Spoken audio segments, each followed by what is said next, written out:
Before we begin, if you like werewolves, eerie encounters, and the unknown lurking in the woods, hit that like button, drop a comment, and subscribe for more chilling tales every week. First encounter. I was halfway through Nebraska when the reefer started acting up. Compressor kicked in and out, cycling like it couldn't make up its damn mind. I was hauling prime beef, boxed and frozen solid out of Cheyenne, headed to a distribution center in Des Moines. Temperature had to stay below -10. Anything warmer, and the meat company could dock me hard. I pulled off onto a gravel turnout, one of those unmarked ones off Highway 2, just wide enough for the rig and a prayer. Crickets, stars, nothing else. Not even a passing car. Checked the reefer controls. -8. Holding. I told myself it'd be fine.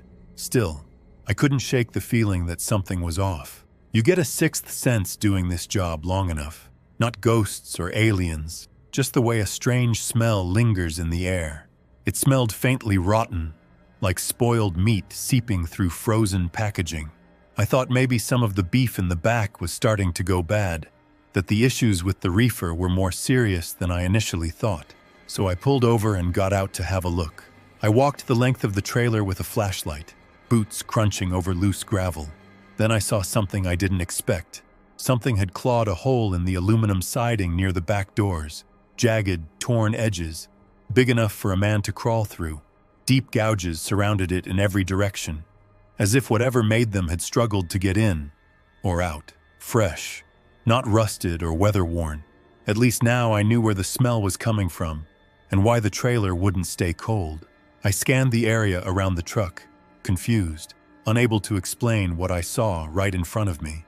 Nothing, just an empty road, the black stalks of corn beyond the ditch, and the buzzing of crickets and bugs. I radioed dispatch. No signal. No phone signal either. I climbed back into the cab and locked both doors, dialed up the reefer, and got it to stabilize at -11. Told myself it was probably some lunatic, desperate for some free meat. I kept going for another hour, then I called it a night. Still, I didn't sleep well that night. Around 2:30 a.m., the rig rocked. Not hard, not like wind. Something shifted weight. I grabbed the mag light and opened the driver's side window a crack. Cold air rolled in, but it couldn't mask the stench that hit me like a hammer. An absolutely disgusting smell, thick and clinging, like rotten meat mixed with bile and mold. It poured through the small gap in waves, gagging me, sticking to the back of my throat like grease. Before I had time to process, I heard something. Slow, heavy breathing. Then a dragging sound, like something sliding over metal. I turned the key to auxiliary. Floodlights came on. I caught movement in the side mirror first. A flicker of motion too tall to be a man, hunched and swaying. I leaned closer, squinting past the fog of my own breath, and then I saw it. A horrific, deformed face stared back at me in the mirror, drooling like a dog. It was wrong in every way. Elongated jaw warped off center, patches of gray fur sprouting over peeling, scabbed skin. One eye was red, the other almost black and overgrown. The creature's teeth jutted out at odd angles, some missing, others long and yellow, like massive canines. The mouth moved, slow and trembling, as if trying to remember how to speak.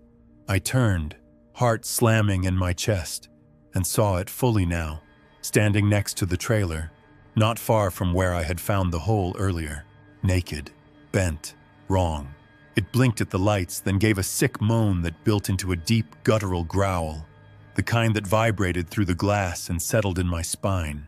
Then, in one fluid motion, it dropped to all fours and vanished around the trailer, limbs bending like they weren't meant to support anything upright.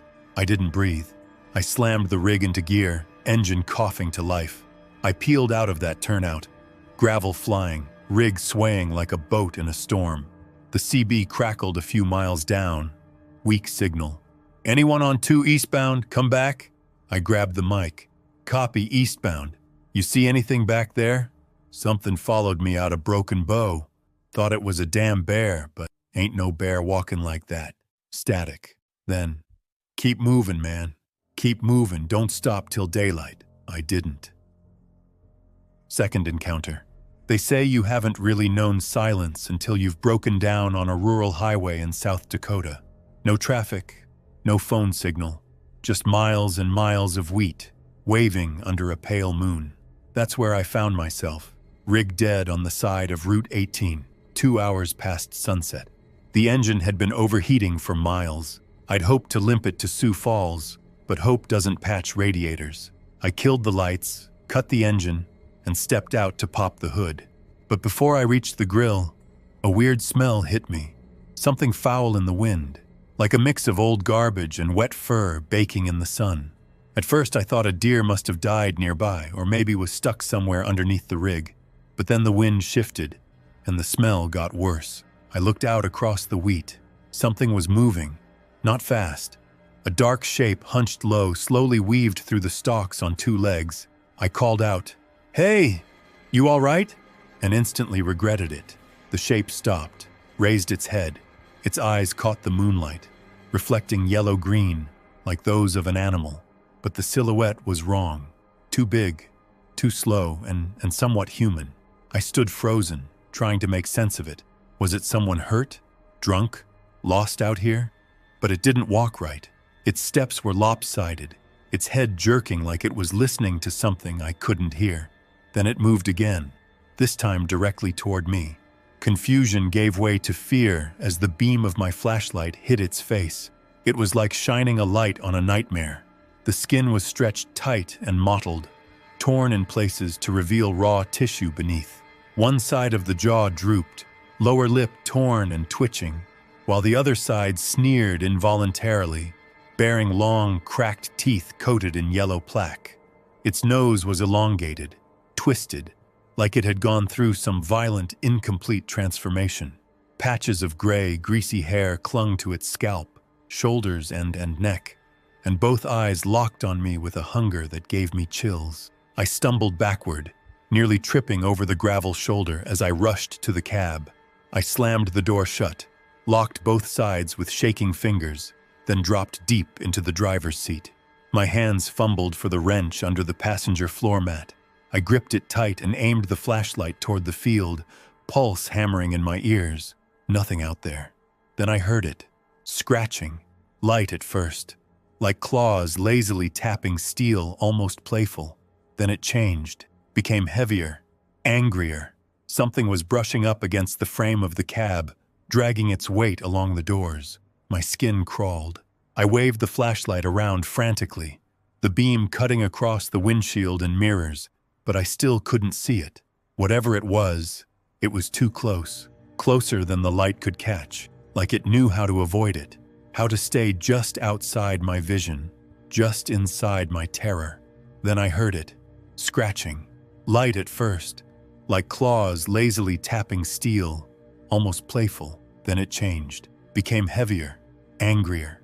Something was brushing up against the frame of the cab, dragging its weight along the doors. My skin crawled. I waved the flashlight around frantically, the beam cutting across the windshield and mirrors, but I still couldn't see it. Whatever it was too close, closer than the light could catch, like it knew how to avoid it, how to stay just outside my vision, just inside my terror. Then the flashlight caught a glint in the mirror, movement, and then a shape pulling itself up toward the window. The creature's face lit up fully as it appeared right next to me. The sight nearly made me drop the flashlight. It was like looking at something once human, warped beyond recognition. The skull had grown too fast for its skin, which tore in places around the jaw and cheekbones, stretched so thin over bone that it looked like tissue paper ready to rip. Patches of fur stuck to the scalp like mange, clinging to moist, blistered skin. Long, wet teeth jutted out from exposed gums, sharp and crooked, glistening with mucus. The nose or snout was elongated, loosely resembling that of a wolf, but too short, too thick, and the eyes, twitching and too large, stared directly into mine. One of its arms moved, grotesquely elongated, dragging claws along the door, one with an eerie, deliberate scrape that set my teeth on edge. Then it lifted the hand slowly, almost curiously, and pressed it against the side window. Long, yellowed claws squealed as they slid across the glass, leaving thin, greasy trails. Its palm flattened there, fingers twitching as if trying to peel through the barrier. The skin on the hand was gray, torn and blistered, stretched over bone like wax, and the tips of the claws tapped gently, methodically, studying the surface. It cocked its head, mouth half open, breathing fog onto the glass as if considering whether the thin sheet between us would hold. Then it moaned, not like an animal, like a man trying to scream through a broken throat. Then, without warning, it slammed its head into the side window, hard. The sound was like a gunshot, and the glass cracked instantly, spiderwebbing out from the point of impact. I screamed and scrambled for the ignition. My fingers fumbled, slipping on the keys, but finally I got the engine to turn over. I didn't care about the leaky radiator anymore. Didn't care if the engine block melted right out from under me. I just needed to get away from that thing.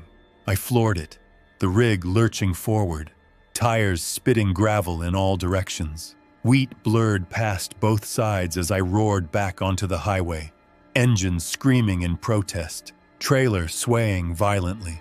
Even if I only made it a few miles, I had to put distance between me and that thing. It lost its grip and fell.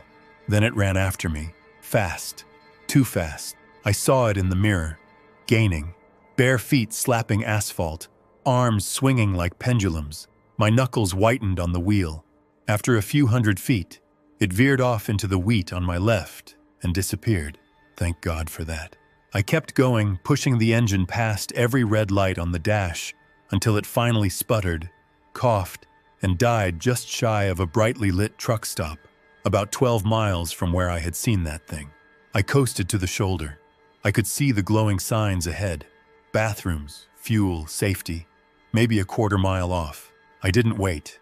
I flung the door open, jumped down, and ran, full tilt like my life depended on it. Boots pounding bitumen, lungs burning in the cold morning air. I didn't stop until I reached the lot, stumbled through the doors, and collapsed inside, gasping, drenched in sweat, and safe, for now. Later that morning, when the truck got towed, I found deep gouges all over the driver's side of the cab. There were smears, too, greasy, foul-smelling, like something had marked the rig as its territory. The mechanic asked what happened. I told him it must have been some animal. He gave me a look, but didn't ask questions. I've got a new rig now, and I don't drive at night anymore. Third encounter. The Dalton Highway isn't for amateurs. 300 miles of frozen dirt, ice, and wind that'll chew your rig apart if you blink wrong. Most folks avoid it during early spring unless they're desperate or stupid. I guess I was both. They needed a solo driver to haul generator parts to an oil station west of Deadhorse. Easy run, they said. High pay, no stops. Just keep it moving. You'll be alone the whole way, they warned. Roads quiet this time of year. They weren't wrong. By the time I passed Coldfoot, the only sign of civilization was a closed fuel station. The sky was pale and angry, clouds rolling low like they wanted to scrape the ice off the ground. I watched the temperature gauge drop steadily. 31, then 35. Somewhere past mile 180, I smelled it. Not through the vents, outside on the wind, like wet fur left in a meat locker. I leaned closer to the window. Nothing but snow and the endless ribbon of road. My headlights picked up faint movement in the ditch, but it was gone before I could focus. Probably just a fox or my mind playing tricks. Night came fast. Up here, it always does during this time of year. By 4 p.m., it was pitch black. I flipped on the roof floods and eased down a hill glazed with black ice. Somewhere below, the Sagavanirktok River cut through the tundra. I kept one eye on the road, the other on the mirrors. The trailer swayed a little too much. Then I saw it. Not clearly, just a shape at first. A flicker in the mirror, shadow against white. I leaned forward, squinting, trying to get a better look. Something sprinted along the snowbank, keeping pace with the trailer. Not on the road, on the shoulder. At first I thought it was a wolf, but no wolf runs like that. The way it moved made my skin crawl. It was upright, mostly, hunched forward in a way that suggested a spine not made for bipedal movement. Its legs pumped with a strange, twitching rhythm, and its arms, thick, powerful, and too long, swung low beside it like pendulums. I narrowed my eyes and leaned closer. For a second, the headlights caught just enough to outline its frame. It was taller than any man I'd ever seen, somewhat bulky, with legs that seemed to bend in the wrong places. The head jerked with each stride, tilted slightly to one side like it was listening for something through the roar of the engine. Then, just as fast as it appeared, it veered into the darkness and vanished. 5 miles later, the engine began to sputter. My heart sank. I checked the panel. Pressure drop in the fuel lines. Ice, maybe. I flipped the heater override and prayed. 10 seconds later, it caught again, rumbling unevenly. I pulled off into a lay-by, rig idling, floodlights still humming overhead. Snowflakes drifted through the beams, thick and slow. I climbed out, boots crunching ice, flashlight sweeping the ditch. I hadn't forgotten what I saw, but it couldn't have moved that fast. I exhaled. All clear. I dropped to my knees beside the tank, popped the heat shield, and felt along the secondary line. Sure enough, frozen stiff. I pulled a small butane heater from the gear locker and aimed it low, shielding it from the wind with my body. The warmth crept in slow. I kept checking the pressure on the gauge. 10 minutes, maybe 20, and I could get rolling again. After about 15 minutes, crouched in the snow, my knees were stiff and my back ached. I stood slowly to stretch, arching my shoulders and exhaling into the freezing air. My boot slipped slightly on the packed ice, and as I caught my balance, something caught my eye just beyond the edge of the floodlight beam. Tracks. They cut a staggered path through the snow, coming straight from the tree line, maybe 20 yards out. Wide, deep, human-like in shape, but wrong. Longer than any boot print, and spaced too far apart for a normal person. Whatever made them was covering serious ground. I stood frozen, staring. The tracks didn't fan out or meander. They came in a line, straight toward the back of the trailer. Every instinct screamed the same thing. Get back in the cab, now. I wanted to turn and run, but my eyes were locked on the tracks. My brain kept telling me to get inside, lock the doors, and forget I ever saw them. But my boots moved the other way, toward the back of the trailer. Maybe it was stupid curiosity. Maybe I needed proof I wasn't going insane. I kept low, flashlight trembling in one hand, butane heater in the other, with the flame still burning. The prints led right to the rear wheels, then vanished beneath the trailer. I crouched slowly, angling the beam underneath. Nothing. Just dirty ice, chains swaying in the breeze, and a smear. Dark, thick, frozen in place. Blood, maybe. My breath fogged the beam. Then I heard it again. Something shifting, faint and wet from around the corner. I rose slowly and inched along the trailer wall, heartbeat thundering in my ears. The butane heater hissed quietly in my hand, the open flame flickering against the wind. As I leaned to peer around the corner, the flashlight beam caught something crouched low beside the rear axle. It looked up. Its face was wolf-like, elongated snout, forward-set eyes and pointed ears, but bulkier, distorted, only partially covered in patchy gray fur. The skin around its jaw and brow looked raw, blistered, pulled tight over swollen bone. Massive, uneven teeth jutted from blackened gums, some broken, others long and yellow.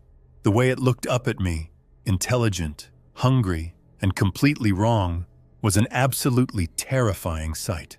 Then it lunged. I didn't think. I just shoved the heater forward, jamming the flames straight into its face. The thing shrieked, high, guttural, human, and reeled back, clawing at its head as its flesh blistered and sizzled. It crashed into the trailer, then vanished into the snow, growling and moaning desperately. I stood frozen for a second, watching the snow swirl where it had disappeared, steam still rising off the scorched ground. Then I turned and ran, faster than I thought I could in boots and ice gear. I yanked the cab door open, scrambled inside and slammed it shut, locked both sides. I was soaked in sweat and shaking. the stink of burnt fur still clinging to my coat. My hands fumbled the key. The engine caught on the second try. I jammed the rig into gear and rolled back onto the road, tires skidding before they caught. I didn't care if the radiator blew or the trailer shook apart. I just needed to move. That's when I heard it, echoing across the tundra behind me. A howl. Long, angry, utterly terrifying. I didn't stop until I saw the lights of Dead Horse. That run was my last on the Dalton. Now I stay where the roads are salted and people are close, because there are things out there that don't care if you believe in them or not. They're real, and they are not afraid us.